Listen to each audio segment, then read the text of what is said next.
electronic instruments. In this topic, we have to discuss the three type of instrument. One is a potentiometer, second is Wheatstone bridge, and third one is meter bridge. Okay, so today I am going to start the first instrument, that is potentiometer. Students, potentiometer is a device to measure EMF or potential difference of any cell or any part of a conductor. So potentiometer is a device used to measure unknown EMF or potential difference accurately. So this is a proper definition for the potentiometer. What potentiometer do? Potentiometer is used to find the unknown voltage across any cell or across any conductor. So how we construct the potentiometer? For the construction of potentiometer, we have to use a wire of length 4 to 10 meter. And this wire have a property, this wire have a high resistivity and low temperature coefficient. Now students, we cut this wire in 4 equal part. If I am taking the 4 meter wire, so we cut this wire in 4 equal part of 1 meter. Now I connect this wire from the point A, from 0 to 100 is written here. It means 0 to 100 centimeter between this. Then 101 to 200 centimeter, then 201 to 300 and 301 to 400 centimetre. So हम लोगों ने 4 part में divide किया अपने wire को और copper strips के through इन wires को सीरीज में कनेक्ट कर दिया है. Okay, so what about the construction? A potentiometer consist of a long wire AB of uniform cross sectional area, usually 4 to 10 metre. तो हम 4 से 10 मीटर का वायर ले सकते हैं to design the potentiometer. Now material of this wire having a high resistivity and low temperature coefficient. ये बात ध्यान रखिएगा कि मटेरियल जो होना चाहिए उसकी रेजिस्टिविटी हाई हो और उसका टेम्परेचर कोफिशिएंट लो होना चाहिए. Now 1 meter long separate pieces of wire are fixed on a wooden board parallel to each other. जो 4 1 मीटर के वायर्स हैं इनको हमने पैरेलली एक दूसरे से कनेक्ट कर रखा है on the wooden board by the help of copper strips. These are the copper strips. इनके थ्रू हमने वायर्स को पैरेलली कनेक्ट कर रखा है with each other. The wires are joined in a series by a thick copper strips. These are called as a copper strip. जिसके साथ wires हमारे series में वायर्स जॉइंट है सीरीज की कॉपर स्ट्रिप्स के साथ. Now, a meter scale is fixed parallel to the wire as well as point A and B are connected along with a battery, a plug key and a rheostat. साथ में point A और B को आपस में connect करेंगे by the help of a battery, a strong battery, a plug key as well as a rheostat. So this is a construction for the case of potentiometer. Now I am going to discuss a principle for the potentiometer. Now students, the principle for the potentiometer. What the principle says? The basic principle of potentiometer is that when a constant current flows through a uniform cross section of wire, then the potential drop across the length of the wire is directly proportional to that length. क्या मतलब हुआ? इसका मतलब हुआ कि the voltage is always proportional to the length of the wire. It means जो basic principle है, basic principle हमसे कह रहा है कि अगर किसी पोटेंशियोमीटर पे कांस्टेंट करंट फ्लो कर रहा है इन that condition the potential difference potential drop across the wire length of the wire, जितनी वायर आपने लिया है उस पर across the length of wire वो हमेशा डायरेक्टली प्रोपोर्शनल होगा दैट लेंथ की. इसको समझते हैं? मान लीजिए मैं कहता हूं कि मैंने पॉइंट ए से इस जे पॉइंट के बीच में वोल्ट मीटर को कनेक्ट किया. Right, now J is called as a jockey, जिसको आप यहाँ पर मूव कराएंगे.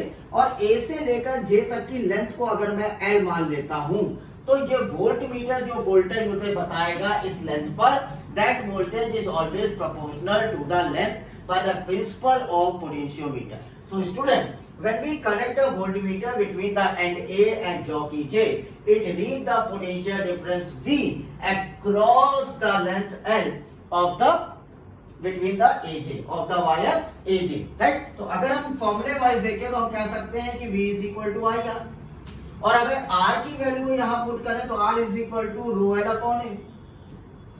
ओके, नाउ इस इक्वेशन को हम लिख सकते हैं I rho upon A multiplied by L like this.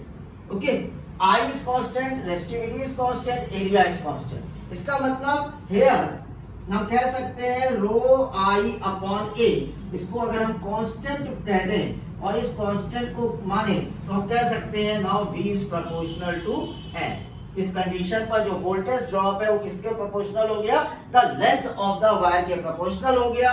और बच्चों इस जो कांस्टेंट आपने माना है इस कांस्टेंट को शो करते हैं by the term of K। So हम लिख सकते हैं V is equal to KL। अब बात आती है ये K क्या है, इस K को हम लोग कहते हैं पोटेंशियल ग्रेडियंट। क्या नाम देंगे इसे, पोटेंशियल ग्रेडियंट, राइट। तो हमारा फॉर्मूला देखिए यहाँ पर आ गया, the voltage drop across the length of the wire is proportional, directly proportional to the that length. जो भी लेंथ आपकी है उसके डायरेक्टली प्रोपोर्शनल होगा। और यहाँ पर एक नया वर्ड हमारे सामने आया कांस्टेंट K, और इस कांस्टेंट K को नाम देंगे potential gradient. What is the potential gradient, potential per unit length is called as a potential gradient. चलिए अब सीखते हैं potential gradient. Now student, how we define the potential gradient?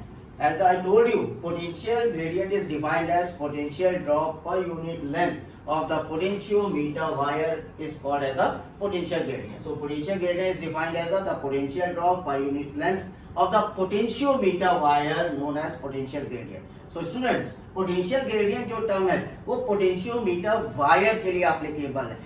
Potentiometer wire का जो potential gradient होता है पूरे wire के लिए बच्चों कांस्टेंट रहता है, चेंज नहीं होता है। और पोटेंशियल ग्रेडियंट अगर हम पोटेंशियोमीटर वायर का फाइंड आउट करना चाहते हैं तो फाइंड आउट कर सकते हैं by using the formula K is equal to V by L। Okay, so potential gradient is a very important topic, very important point for the case of potential gradient. Why it is important? Because the sensitivity of the potentiometer is depend upon the potential gradient of the potentiometer wire। जो potentiometer wire है उसकी potentiometer की जो sensitivity है वो potentiometer wire के potential gradient पर ही depend करती है। अब बात आती है सेंसिटिविटी है क्या। सेंसिटिविटी हम कैसे कहेंगे कि हमारा पोटेंशियोमीटर बहुत सेंसिटिव है। तो सेंसिटिविटी को अगर हम देखना चाहते हैं तो हमारा अगर पोटेंशियोमीटर सेंसिटिव है तो वो दो पॉइंट को फॉलो करेगा।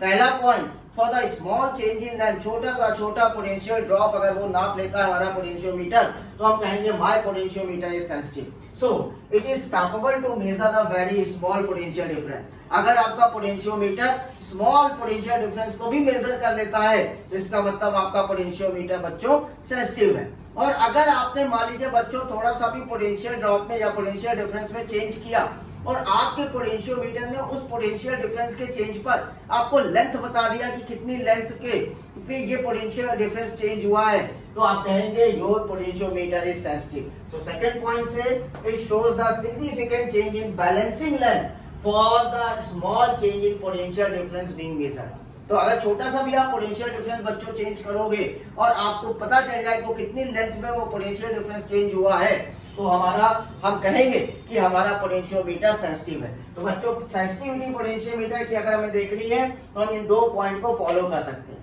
अब बात आती है कि पोटेंशियोमीटर की सेंसिटिविटी किस पर डिपेंड कर रही है। The sensitivity of potentiometer depends upon the potential gradient of the potentiometer wire.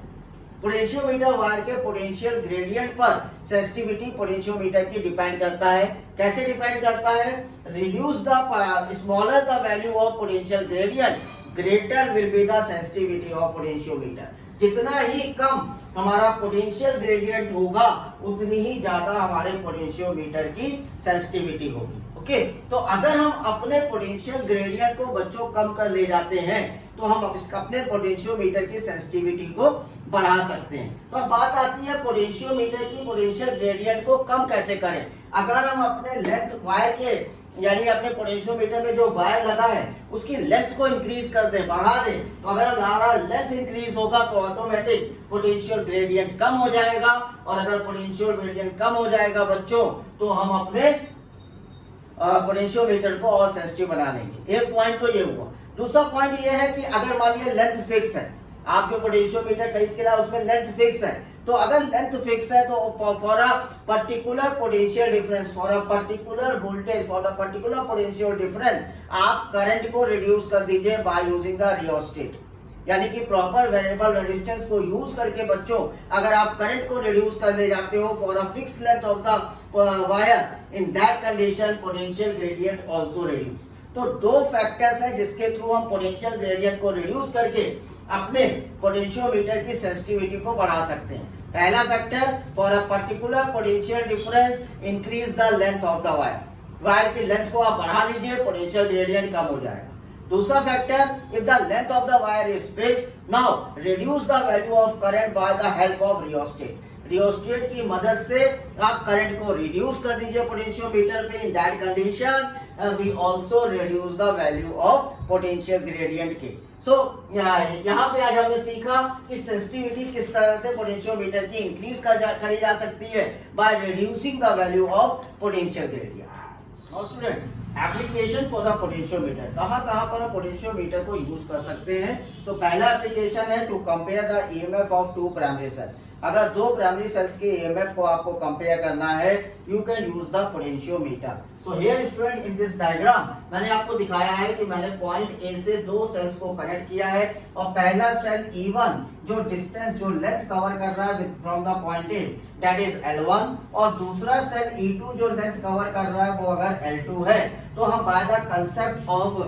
Potentiometer लिख सकते हैं E1 is equal to KL1, K is the potential gradient, और दूसरा लिख सकते हैं E2 is equal to KL2।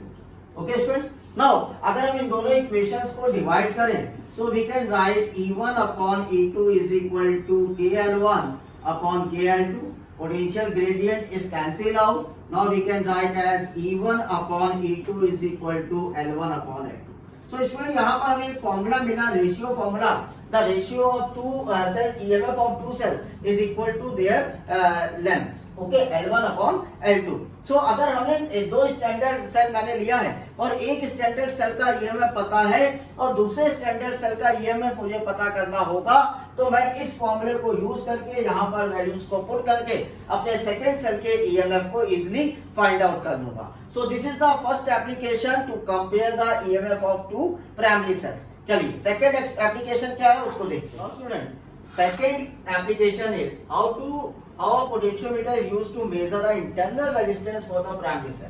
तो यहाँ पे आप डायग्राम देखिए बच्चों, एक मैंने सेल यूज किया है जिसका EMF E है और इस सेल के पैरेलल में एक रेजिस्टेंस बॉक्स लगाया है जिसका रेजिस्टेंस मैं कैपिटल R मान रहा हूँ और इस सेल जो लगा है इसका इंटरनल रेजिस्टेंस मैं स्मॉल r मान रहा हूँ। अब मैं देख रहा हूँ कि जो सेल है वो जो जॉकी से कनेक्टेड है वो जिस लेंथ को कवर कर रहा है वो लेंथ मैं कह दे रहा हूँ L1, और यहाँ पर अगर रेजिस्टेंस बॉक्स पे बच्चों वोल्टेज V डेवलप होता है तो वो लेंथ मैं मान लेता हूँ L2। Okay, now for cell we can write as E is equal to K times L1, okay, and for resistance box we can write as V is equal to K by L2। ठीक है बच्चों, अब अगर हम इन दोनों equations को divide कर दें, so we can write E upon V is equal to L1 upon L2। ठीक है भाई, अब E और V की वैल्यू को अगर निकालिए तो E की वैल्यू हम लोग लिख सकते हैं E is equal to I, current I multiplied by R plus small r, the total resistance in the circuit, और V इज इक्वल टू हम लोग लिख सकते हैं I मल्टीप्लाइड बाय R, क्योंकि V हमारा सिर्फ रेजिस्टेंस बॉक्स पे डेवलप हुआ है तो V is equal to IR, और ये पूरे सर्किट को देखेंगे तो IR प्लस स्मॉल r। तो अगर E और V की वैल्यू यहाँ पुट कर दिया जाए बच्चों, तो अब हम लिख सकते हैं E की value IR plus small r upon V की value IR is equal to L1 upon L2। So I is cancel out. So अब फाइनली हम क्या लिख सकते हैं, R plus small r upon capital R is equal to L1 upon L2। Okay, now R से अगर आप इसको डिवाइड कर दीजिए तो आप लिख सकते हैं 1 plus small r upon capital R is equal to L1 upon L2। Okay right, अब अगर मैं इसको अभी मैं मिटा रहा हूँ, यहाँ पे लिखता हूँ। चलिए, अब अगर इस 1 को इधर साइड ले जाइए तो आप लिख सकते हैं R upon capital R is equal to L1 upon L2 minus 1, और you can write L1 minus L2 upon L2 is equal to R upon R। ठीक है भाई, अब अगर हमें इस इंटरनल रेजिस्टेंस की वैल्यू निकालना है तो मेरा फॉर्मूला बन गया RL1 minus L2 upon L2. So by the help of this formula, अगर मुझे लेंथ गिवन है और रेजिस्टेंस बॉक्स की वैल्यू गिवन है, रेजिस्टेंस की वैल्यू गिवन है, तो by the help of this formula we have to find the internal resistance of the primary side. तो ये दो एप्लीकेशंस है जिसे हम लोग यूज करेंगे by the help of potentiometer. Hope आपको पूरा कंसेप्ट पोटेंशियोमीटर का क्लियर हुआ होगा. अगर आपको मेरा एक्सप्लेनेशन पसंद आए तो मेरे वीडियोस को लाइक और शेयर करना ना भूलें. साथ साथ मेरे चैनल फिजिक्स क्लिनिक को भी सब्सक्राइब करते रहिए. Thank you so much. Have a nice day.